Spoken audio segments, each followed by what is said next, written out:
नमस्कार बच्चों, स्वागत है आप सभी का प्रायिकता के दूसरे लेक्चर में। तो आज के लेक्चर में हम सिक्कों की उछाल पर आधारित प्रश्न को सॉल्व करेंगे। तो चलिए सबसे पहले हम रिकॉल कर लेते हैं प्रोबेबिलिटी का हमारा फार्मूला क्या होता है प्रायिकता का। देखिए, जो घटना के घटित होने की प्रायिकता होती है उसे पीई से बोलते हैं, डिनोट करते हैं, ठीक। जिसके हिंदी मतलब होता है घटना के अनुकूल सभी परिणाम की संख्या बटे में क्या था, प्रयोग में प्राप्त कुल परिणाम की संख्या, ठीक है। तो जैसे यहाँ पर हमारा पहला क्वेश्चन है, तो जब एक सिक्के को एक बार उछाला जाता है तो ज्ञात करें ऊपर शीर्ष आने की प्रायिकता। तो हम सवाल यहाँ पर देख लेंगे, सवाल इसमें सॉल्व कर लेंगे, ठीक है। तो सबसे पहले का मान लीजिए शीर्ष आने की प्रायिकता, तो हम सबसे पहले निकालेंगे कि प्रयोग जो कर रहे हैं हम, जो सिक्का जो उछाल रहे हैं, तो इसमें कुल कितने परिणाम हो सकते हैं। तो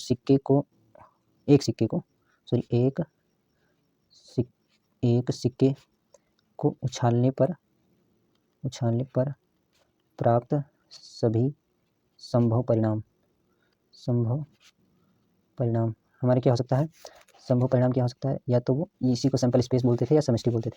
तुम्हारा हेड हो सकता है या तो टेल आ सकता है, ठीक है। तो कह रहे हैं शीर्ष आने की प्रायिकता, तो शीर्ष आने की प्रायिकता नहीं, इसको पीई से डिनोट कर रहे हैं मान लीजिए। तो शीर्ष आने की प्रायिकता हो जाएगी, शीर्ष कितना आ रहा है, एक आ रहा है, तो एक हो जाएगा ऊपर, एक आ रहा है ना, तो घटना के अनुकूल ये जो घटना है वो शीर्ष आने की प्रायिकता एक हो गई, है ना। आने मतलब एक बार आ रहा है शीर्ष, और कितने चांस हैं टोटल, एक दो, है ना, मतलब दो आउटकम में से एक में हो रहा है, तो 1/2 ये हो गया शीर्ष आने की प्रायिकता, है ना। तो कह रहे हैं शीर्ष न आने की प्रायिकता, तो शीर्ष न आवे यानी कि टेल आवे या पुच्छ आवे, तो शीर्ष न आवे को पी एफ मान लेते हैं, है ना। पी एफ जो होगा वो क्या होगा, शीर्ष न आवे यानी टेल आवे, तो शीर्ष न आवे, है ना। अच्छा, इसको इस तरह भी कर सकते थे कि पी ई नॉट है, ऐसा भी कर सकते थे। तो इसको 1 पी ई से 1 - पी ई से भी प्रदर्शित करते थे, है ना, पहले वाली फार्मूला हमने पढ़ा था। तो यहाँ से 1 - 1/2 यानी कि 1/2, और इस तरह भी कर सकते थे कि सिर न आवे यानी कि क्या आवे, पुच्छ आवे, पूछ या फिर टेल आवे, है ना, जिसे आप पूछ लेते थे टेल आवे भाई, है ना। शीर्ष ना आवे इसका मतलब क्या होगा भाई, पूछ आवे तो पूछ एक बार आ रहा है टेल, और टोटल कितनी दो, तो 1/2, है ना, तो दोनों में समान आया है। इस तरह से कह रहा है हेड आवे, हेड और टेल दोनों आने की प्रायिकता, दोनों कहाँ आ सकते हैं, तो तीसरा हो जाएगा पी एफ मान लेते हैं ये हेड ना, तो दोनों कैसे आ सकते हैं भाई, तो दोनों नहीं आ सकते, तो 0/2 यानी कि 0, ठीक है। हेड या टेल आने की प्रायिकता, तो हेड आवे या टेल आवे, है ना, तो हेड आवे और टेल आवे, इसका मतलब यहाँ तो इसका मतलब हुआ, तो हेड आवे टेल आवे, हेड आवे या टेल आवे, तो यानी कि 2 हुए, है ना। तो इसको कर देते हैं पी एफ हो गया है, जी कर देते हैं, तो इसको कर देंगे 2/2 यानी कि 1 हो जाएगा ऐसे, है ना। तो इसकी प्रायिकता क्या हो जाएगी, है ना, ठीक। तो ये हमने एक सिक्के को जब एक बार उछाला जाता है तो हमने 4 क्वेश्चन में सॉल्व कर लिया। चलिए देख लेते हैं दूसरे क्वेश्चन क्या है। जब 2 सिक्कों को एक साथ उछाला जाता है तो ज्ञात करें, या एक सिक्के को 2 बार उछाला जाता है, दोनों सेम होता है, ठीक है। जैसे एक सिक्के को जब 2 सिक्कों को एक साथ उछाला जाए, या एक सिक्के को 2 बार उछाला जाए, तो दोनों सेम है, तो इसका पहले सिंपल स्पेस लिख सकते हैं, ठीक है। तो सिंपल स्पेस लिख लेंगे इस घटना का भाई, 2 सिक्कों को एक साथ उछालने पर प्राप्त संभव परिणाम, ये क्या है, दूसरे का है। तो 2 सिक्कों को एक साथ उछालने पर प्राप्त सभी संभव परिणाम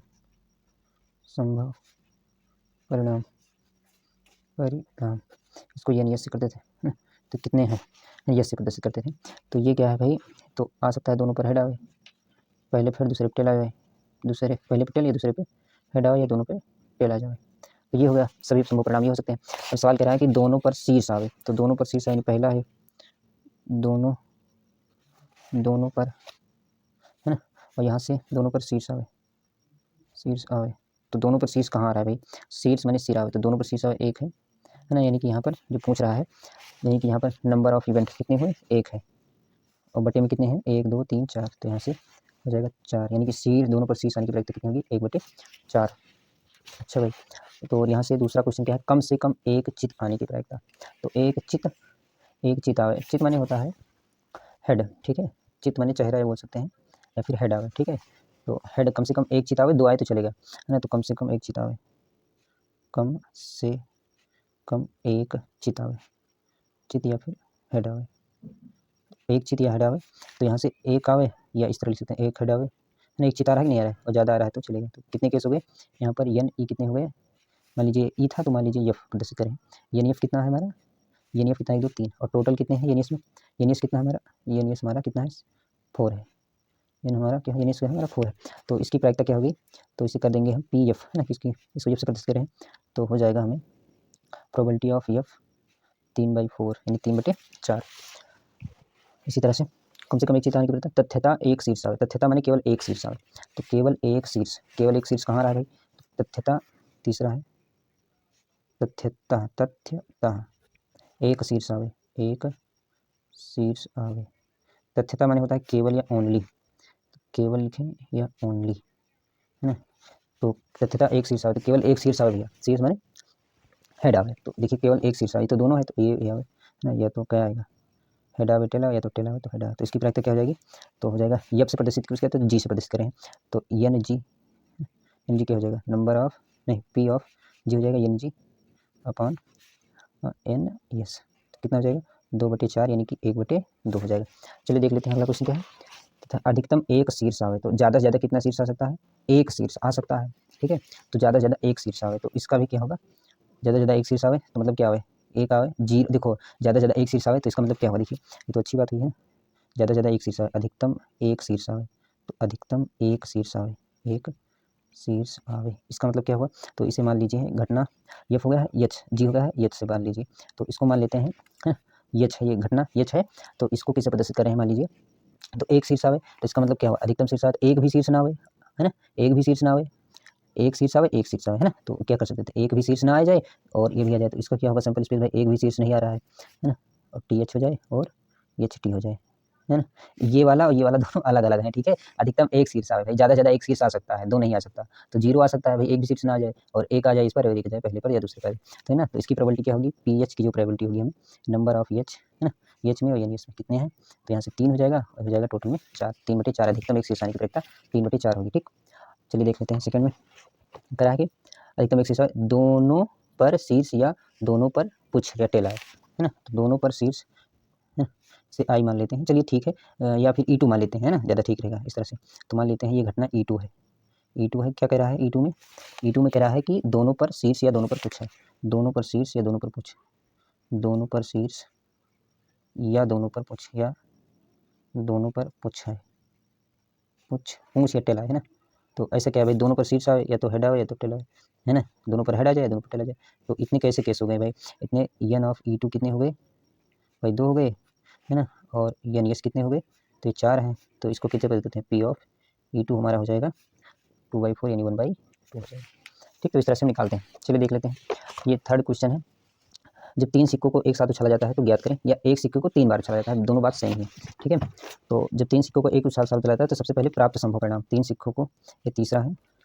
3 सिक्कों को एक साथ उछालने पर, चलिए मैं लिख ले रहा हूँ, ठीक, तो देखिए हमने यहाँ पर जो 3 सिक्कों के एक साथ उछालने पर कितने परिणाम हो सकते हैं, हमने यहाँ पर लिख लिया है, तीनों पर हेड आए, 2 पर हेड एक टेल आए, है ना, यानी कि पहले दूसरे पर हेड आए तीसरे पर टेल आ जाए, पहले पे इस तरह हमने नोट कर लिया है, ठीक है, तो इतने सिंपल स्पेस हो सकते हैं, ठीक है, मतलब इतने सिंपल स्पेस में एलिमेंट इतने हो सकते हैं, तो पूछ क्या रहा है 3 शीर्ष आवे, तो हम डायरेक्ट कर रहे हैं, ठीक है, तो इसका पहले का आंसर क्या हो जाएगा, 3 शीर्ष आवे, तो केवल ऐसा एक ही है, और टोटल कितने हैं 1 2 3 4 5 6 7 8 8 है, तो इसका 1/8 हो जाएगा, 2 शीर्ष आवे, है ना, तो इसे 2 शीर्ष आवे, 2 शीर्ष करने का मतलब क्या है, 2 शीर्ष भाई 2 सिर आवे, तो 2 शीर्ष यहाँ रहा है यहाँ रहा है यहाँ रहा है ना, तो 2 शीर्ष यानी 3 केस हुए तो 3/8 हो जाएगा, है ना, उसी तरह से एक शीर्ष आवे, एक शीर्ष कहाँ पर आ रहा है भाई, एक शीर्ष यहाँ पर आ रहा है और यहाँ पर एक शीर्ष 1 2 3, तो ये तीसरे का आंसर हो जाएगा, एक शीर्ष आने में कितना है 3 बार आ रहा है, तो 3/4 वाला, कम से कम एक शीर्ष आवे भाई, कम से कम एक शीर्ष आवे, ज़्यादा आए तब भी चलेगा, ठीक है, तो कम से कम एक शीर्ष आवे, तो एक कम से कम एक शीर्ष आवे, तो 1 2 3 4 5 6 7 7 हैं भाई, कम से कम आ रहे हैं और 3 भी आ रहा है तो चलेगा, एक आए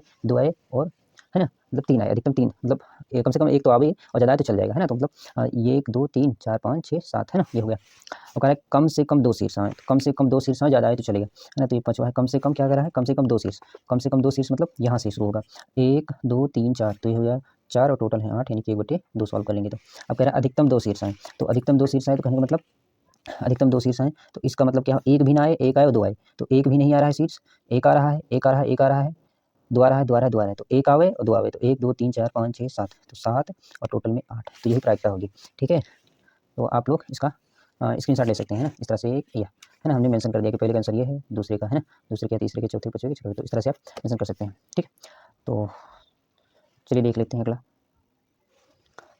चलिए देखते हैं, जब पासे को एक बार फेंका जाता है तब सम संख्या आने की प्रायिकता क्या होगी, तो देखिए सम संख्या आने की प्रायिकता, तो सबसे पहले एक पासे को फेंकने पर प्राप्त सभी परिणाम लिख लेते हैं, मैं लिख ले रहा हूँ जल्दी से, तो चलिए देखिए लेते हैं, एक सिक्कों को फेंकने पर एक बार फेंकने पर क्या क्या मिल सकता है, हमें 1 मिल सकता है 2 मिल सकता है 3 मिल सकता है 4 मिल सकता है 5 मिल सकता है और 6 मिल सकता है। अब इसका आंसर इसी के आधार पर देंगे। तो ये यस है हमारा सिंपल स्पेस है, यन यस कितना है हमारा यहाँ पर 6 है। अब जो पूछ रहा है देखिए आधार पर आंसर दे देंगे हम। तो मान लेते हैं इस घटना को E1 E2 E3 E4 E5 E6 E7 इसी तरह से हम मेंशन कर देंगे, ठीक है। तो मान लीजिए सम संख्या प्राप्त होने की प्रक्रिया क्या है, तो सम संख्या प्राप्त होने की प्रक्रिया देखिए, सम संख्या इसमें कहाँ मिल रही है, यहाँ मिल रही है, यहाँ मिल रही है, यानी 3 हुई, यानी कि हमारा PE1 जो हुआ यानी कि प्रोबेबिलिटी ऑफ फर्स्ट है ना, फर्स्ट इवेंट, ये पहली इवेंट है ना, ऐसा मान सकते हैं। तो कितना हुआ सम संख्या भाई प्राप्त की प्रक्रिया, तो सम संख्या कौन है, 2 है, 4 है, 6 है ना। तो मैं भी लिख रहा हूँ 2 है, 4 है, यन ई लिख रहे हैं, यन ई है ना, या ई लिखिए, सॉरी ई लिख रहे हैं सबसे पहले। तो 2 है, 4 है, 6 है, तो यहाँ से हमें मिलेगा यन ई जो मिला, E1 मिला, हमें कितना मिला, 3 मिला, और टोटल कितना है, तो PE1 हमारा हो जाएगा यन E1 अपान एन यस। तो कितना हो जाएगा, ये 3 हो जाएगा, ये 6 हो जाएगा, 1/2 सॉल्व करने पर हो जाएगा। तो हमारा पहला आंसर हो गया। अब चलिए देख लेते हैं, तो ये पहले का आंसर यहाँ पर है। दूसरा देख लेते हैं, तो इसके E2 से प्रदर्शित करेंगे। तो E2 मान लीजिए घटना है, ठीक है। तो विषम संख्या आने की प्रक्रिया, तो पहले विषम संख्या आने का सेट लिख लेते हैं। तो 1 आवे, 3 आवे और 5 आवे, है ना। तो इसमें यन E2 कितना मिला हमें, 3 मिला इसमें भी, और ये यन यस तो हमें दिया गया है, ये कितना है, 6 है ऊपर से। तो यहाँ से क्या हो जाएगा, P ऑफ E2 कितना हो जाएगा, यन E2 है ना, E2 में कितने एलिमेंट हैं, और यन यस हो जाएगा। तो यहाँ से मिलेगा 3/6 यानी 1/2, ठीक है। अब कर रहे हैं 3 से बड़े अंक आने की प्रक्रिया, तो इसे मान लेते हैं 3, तीसरा है E3 मान लेते हैं इवेंट है, और उसके बाद 3 से बड़े अंक आवे, 3 से बड़े अंक आवे मतलब 4 आवे, 3 से बड़े अंक यानी 4 आवे, 5 आवे और ये 6 आवे। तो इसमें कितने एलिमेंट मिले हमें, यन E3 में कितने एलिमेंट मिले, 3 एलिमेंट इसमें भी मिले, और यन यस कितना है हमारा 6 है। तो यहाँ पर हमें जो P ऑफ E3 होगा हमें क्या मिलेगा, P of E3 N E3 upon N S मिलेगा, है ना। तो यहाँ से कितना हो जाएगा, ये भी 1/2 हो जाएगा, ठीक। चलिए 4 देख लेते हैं। इसी तरह से E4 मान लीजिए, वो लिखते रहें। E4 क्या कह रहा है, 5 से छोटी या उसके बराबर संख्या आने की प्रक्रिया। तो 5 से छोटी या उसके बराबर, 5 से छोटी या उसके बराबर, तो 1 आवे, 2 आवे, 3 आवे, 4 आवे, 5 आवे, है ना। तो यन E4 कितना हो गया हमें, यहाँ हमें 5 मिला, और यन यस हमें कितना पता है, हमें फिक्स है।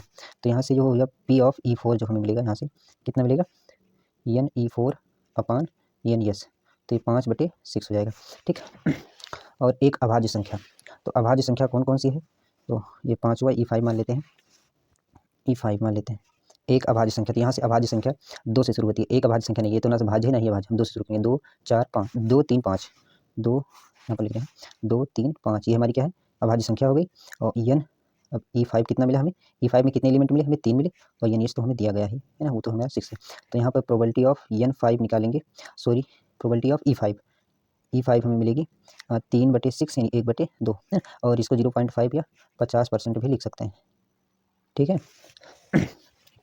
तो चलिए ठीक, तो सबको इसी तरह से परसेंटेज में कर सकते हैं, ठीक। तो एक अभाज्य सम संख्या, तो एक ऐसी संख्या जो सब भी हो और अभाज्य भी हो, है ना। तो क्या है, सम संख्या और अभाज्य संख्या, तो E6 कर दे रहे हैं इसे, E6 भाई सम भी हो और अभाज्य भी हो, तो वो क्या है, 2 है, 2 क्या है, सम भी है और अभाज्य भी। तो क्या हो जाएगा, P यन E6 हमारा क्या हो जाएगा, 1 हो जाएगा, और यन यस तो हमें 6 दिया गया है। तो यहाँ से हमें P ऑफ E6 कितना मिलेगा, तो लिखेंगे यन E6 अपान यन यस, है ना। तो यहाँ से मिलेगा 1/6, ठीक है। 6 आउटकम है हमारे। तो इस तरह से हम सॉल्व करते हैं, ठीक है। 2 से बड़ी नहीं है, 2 से बड़ी नहीं है, नहीं सॉरी 6 का गुणनखंड है ना, हमें 7वां मिला है, E7 जो हमें मिला है 6 का गुणनखंड। तो भाई E7 जो हमारा है 6 का गुणनखंड, तो 6 का गुणनखंड क्या होगा भाई, 1 से कट जाएगा, 6 1 से कट जाएगा, 2 से कट जाएगा, 3 से कट जाएगा और खुद से कट जाएगा। तो हमें यहाँ से मिला यन E7 जो मिला हमें, मतलब जो घटना 7 है, E7 है, उसमें कितने एलिमेंट है, नंबर कितने हैं उसका नंबर 4 है, और यन यस कितना है हमारा, यहाँ से 6 है, वो तो दिया गया है। तो प्रोबेबिलिटी ऑफ E7 ज्ञात करेंगे, तो प्रोबेबिलिटी ऑफ E7 मतलब घटना 7 के घटित होने की या जो 6 के घटित होने की जो प्रायिकता है गुणनखंड, उसकी जो प्रायिकता होगी क्या होगी, यन E7 अपान यन यस होगी। तो यहाँ से निकाल लेंगे, तो 4/6 यानी 2/3 यहाँ से हो जाएगा, ठीक। इस तरह से देख लेते हैं अंक 7 आने की प्रायिकता। तो मान लेते हैं अंक 7 आने की प्रायिकता है ना, ये 7 है, ये 8 हो जाएगा हमारा।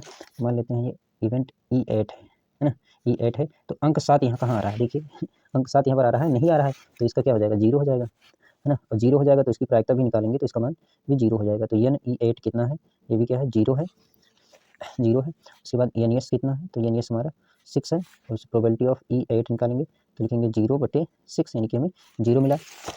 अंक संख्या 7 से कम है, तो 7 से कम अंक कितने हुए भाई, इसको 9 बोल रहे हैं, E9 बोल रहे हैं। तो E9 क्या है, 7 से कम है, 7 से कम है मतलब 1 है, 2 है, 3 है, 4 है, 5 है और 6 है। तो यन E9 हमें कितने मिले, 6 मिले। यन यस कितने हैं हमारा 6 ये भी है। तो प्रोबेबिलिटी ऑफ E9 हमें जो मिलेगा वो मिलेगा यन E9 अपान में यन यस। तो यहाँ से 6/6 यानी कि 1, यानी कि घटना घटित होती है ना, श्योर घटना, निश्चित घटना। तो इस तरह से हम ज्ञात कर लेते हैं, है ना। ठीक, तो एक बार आप क्वेश्चन के ले लीजिए स्क्रीनशॉट और एक बार आंसर का, है ना। तो हमने इस तरह से सॉल्व किया है। तो इसके अगली वीडियो में हम सॉल्व करेंगे जब 2 सिक्के को एक साथ उछाला जाता है, ठीक है। नहीं, चलिए मान लीजिए अभी दूसरी वीडियो में इसी वीडियो में कवर कर लेते हैं, है ना। 2-3 सवाल बताएंगे, बाकी आप लोग खुद कर लीजिएगा। तो सबसे पहले जब 2 पासे को एक साथ फेंकते हैं तो कुल कितने परिणाम हो सकते हैं, मैं लिख रहा हूँ, यहाँ पर लिख ले रहा हूँ, फिर आपको वीडियो दिखेगी। तो चलिए देखते हैं, हमने यहाँ पर सैंपल स्पेस जो है हमारा समष्टि को हमने लिख लिया है। भाई पहले सिक्के पर एक है, दूसरे पर एक है, पहले पे 1, दूसरे पे 2, पहले पे 1 3, दूसरे पे 3, है ना, 1 4 1 5 6, इसी तरह से हमें जो मिलेंगे वो यहाँ तक 6 मैंने पहले पर 6, दूसरे पर 6 तक आए, मतलब यहाँ से यहाँ तक जो मिलेंगे। नंबर ऑफ फेयरेबल आउटकम मिलेंगे 36, टोटल मिलेंगे 36। अब घटना देख लेते हैं, उसी तरह से हम सॉल्व करेंगे। तो चलिए देख लेते हैं यहाँ पर क्या है। प्राप्त योगफल एक विषम संख्या है। तो एक विषम संख्या है, इसको मान लेते हैं पहले है E1 है ना। E1 जो इवेंट है वो कौन कौन से आएगा, तो उसको भी लिख ले रहे हैं, फिर समझा देंगे आपको। तो चलिए देखिए, हमें यहाँ पर पहले पर 1, दूसरे पर 2, है ना, इस तरह से हमें मिलेंगे। जो ई में है तो कितने हैं, ई में कितने एलिमेंट हैं, यहाँ से देख लेते हैं। ई में कितने एलिमेंट हैं, E1 में 1 2 3 4 5 6 7 8 9 10 11 12 13 14 15 16 17 18, तो 18 हैं। और यहाँ पे NES जो हमारा 36 है, तो इसकी जो प्रोबेबिलिटी हो जाएगी, मतलब प्राप्त योगफल विषम संख्या है, तो इसका जो है प्रोबेबिलिटी हो जाएगी P ऑफ E1 जो हो जाएगा, यानी विषम संख्या प्राप्त होने की प्रवृत्ता, ये हो जाएगा 18/36 यानी 1/2 हो जाएगा। सॉरी, एक चीज़ यहाँ पर लिखना भूल गया, इसको लिखते हैं NE1/NES, है ना। तो यहाँ पर लिख के आप 1/2 मिल जाएगी यहाँ से, ठीक। तो इस तरह से हम सॉल्व करते हैं, ठीक है। तो इसी तरह से आप इसी में से ढूंढेंगे और इसी तरह से हम सॉल्व करते चले जाएंगे। प्राप्त योगफल 2 का गुणज है, तो मैं फिर से एक बार लिख ले रहा हूँ। तो यहाँ पर जो E2 है, हमने यहाँ पर E2 लिख लिया है। 2 का गुणज है, तो 2 का गुणज कब आएगा, जब दोनों पर विषम संख्या है या दोनों पर सम संख्या है, तो हमें 2 का गुणज प्राप्त हो जाएगा। तो यहाँ पर हमें कितने मिल रहे हैं, E2 में हमें कितने मिल रहे हैं, नंबर ऑफ आउटकम्स या फेयरेबल आउटकम कितने मिल रहे हैं, तो 1 2 3 4 5 6 7 8 9 10 11 12 13 14 16 17 18 18 मिल रहा है। और NES हमारा तो फिक्स ही है, वो भी 36 है। तो यहाँ पर प्रोबेबिलिटी ऑफ E2 हो जाएगी, प्रोबेबिलिटी, तो यहाँ पर हो जाएगी NE2/NES, निकालेंगे 18/36 यानी 1/2। तो इसी तरह से हम सॉल्व कर रहे हैं। तो आपको हम दे रहे हैं इस क्वेश्चन का स्क्रीनशॉट, तो आपको इसका आंसर निकालना है और, है ना, कमेंट कर देना है आप सभी को इसका आंसर। कमेंट नहीं करेंगे तो आप लोग लिख लीजिएगा, है ना, सॉल्व कीजिएगा। अगर नहीं आए तो कमेंट में मेंशन कर दीजिएगा, मैं इसका सोल्यूशन भी आप लोगों को प्रोवाइड करवा दूंगा। तो मिलते हैं किसी नेक्स्ट वीडियो लेक्चर में, तब तक के लिए खुश रहिए, पढ़ते रहिए। जय हिंद, जय भारत।